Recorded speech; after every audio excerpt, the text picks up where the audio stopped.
Hi everybody, welcome back to my YouTube channel.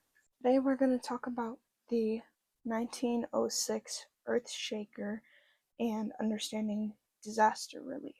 So I am calling to those of you that feel like your empathy is a curse. Try to listen to what your mind is telling you right now, and whatever you're skilled at, imagine how you can apply that to activism. What was the 1906 Earthshaker? April 18th, 1906, an earthquake with an estimated moment magnitude of 7.9 hit San Francisco. This earthquake predated the Richter scale by about 3 decades. The most widely accepted magnitude of this event is 7.9, though values of 7.7 to as high as 8.3 have been proposed. This earthquake was crucial to the development and the understanding of the San Andreas Fault Line, earthquake research in the United States, and the University of California, San Francisco, and its medical facilities, USGS 2018. It started devastating fires that lasted for days. Over 3,000 people died and 80% of the city was destroyed. It is remembered as the deadliest earthquake in United States history, and it also remains the greatest loss of life from natural disaster in California's history. This event caused 8.08 billion in damages, which would equate to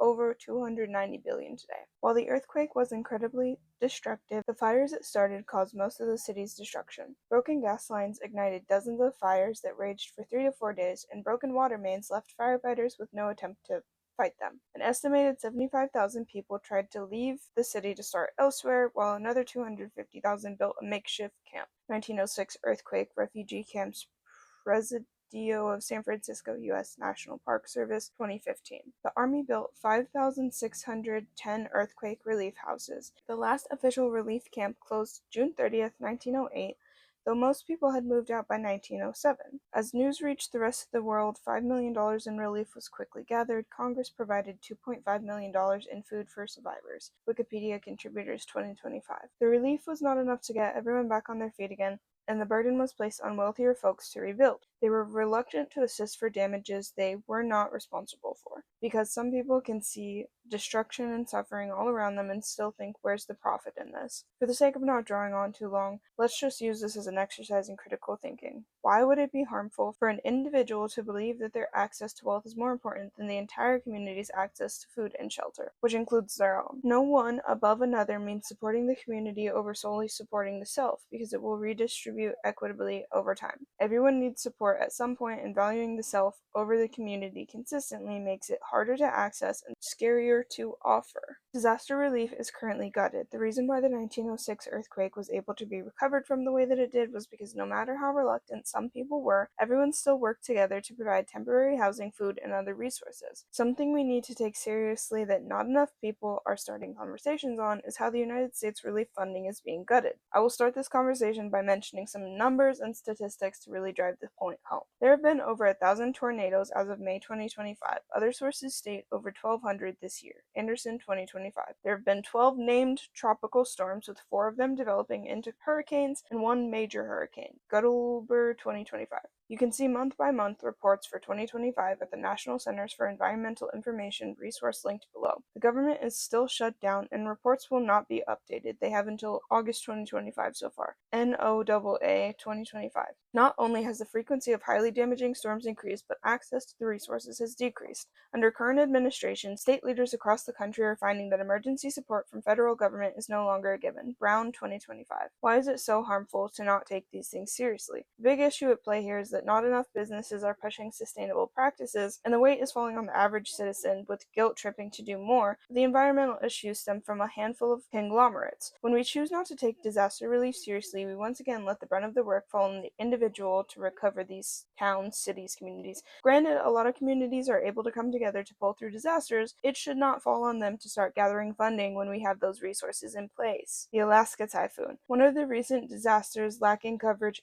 and relief is the flooding in western Alaska from the remnants of a powerful typhoon. 2 major storms hit Alaska in rapid succession, leading to record flooding, entire homes being swept away. The Alaska Community Foundation 2025. The community is doing the best it can to help everyone affected, but there's only so much they can do. A lot of these towns cannot be accessed by road, and many facing disasters elsewhere can go to prepare for the storm and recover, staying at hotels and getting supplies. News 2025. Not that they should have to if we actively work together, but the fact still stands that remote villages are harder to access in times of disaster. Specifically, the reason why a lot of people believe that this is not getting any attention is because it was the main two towns that were affected. I can't remember their names off the top of my head, but these are primarily indigenous cities, towns. I mean, most of them, they're only accessed through boat and through the air, so maybe people don't know, but I keep hearing people talk about it. I have seen a couple people, I think they're from Alaska, mostly only people from Alaska. We need to start taking these disasters and climate change seriously because storms keep getting worse. Indigenous people have been warning us for years how the things we are doing are not sustainable and that the environment will suffer from it. Brooman North 2023. How long does it go until we listen, or is it just because it affects black and brown folks disproportionately that people choose not to listen?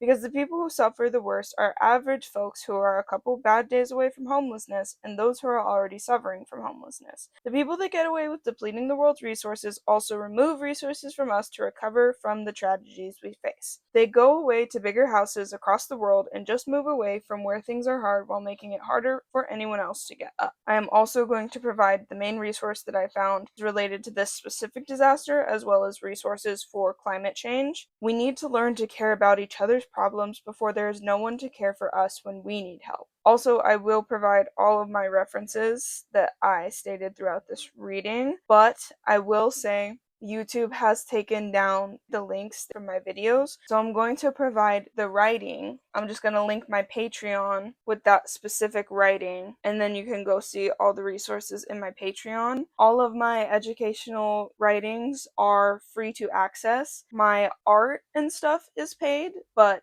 I want to keep access to education and the ability for people to research after watching my videos with like the resources that I provided as a starting point to be accessible to everyone. I don't know if I phrased that correctly. But yeah, all my resources will be able to access for free. You just have to go check them out on my Patreon because YouTube has different guidelines. They said that one of my links was spam. I provided a link to the Wikipedia of Japanese war crimes. It was from like Comfort Women, and I don't know, like none of the rest of the links said that they were removed. I don't know what that was about. But from now on, I'll just provide my Patreon and you can go and access the resources for free. You just have to click the one link and it'll take you to the rest of them. Hopefully that'll make it easier and that will make it so that if I need to put something more in the description in the future, I won't have to compete for space because of the sources. This is an important conversation to have. Somebody told me to look into the 1906 earthquake months ago as a topic to like read and write about, and I think it's kind of fitting that it lined up the way that it did. Not in any sort of morbid way, just that like this writing had been planned out for this week for months. And then days before writing this, I heard about the typhoon hitting Alaska. And pretty much consistently since like throughout the entire time writing, and even up until I even saw another person talking about it yesterday, I think. Obviously, some people are talking about it, but I feel like I haven't seen very much coverage. I feel like everyone else is feeling like it's not getting attention because it's like smaller towns. And like, obviously, that's going to make it take more time to find out who all has been affected if they aren't able to like contact people as easily because it said remote villages. That's why I'm talking to you about it. That's why everyone was talking to me about it, or to me, to the internet and to me on my screen, is because we got to get more people talking about it. Thank you so much for watching. Thank you so much for being here, for wanting to learn, for caring about things like this. I hope you have an amazing day. Next week, we will be talking about a topic I know nothing about whatsoever. I think that's everything that I have for you today.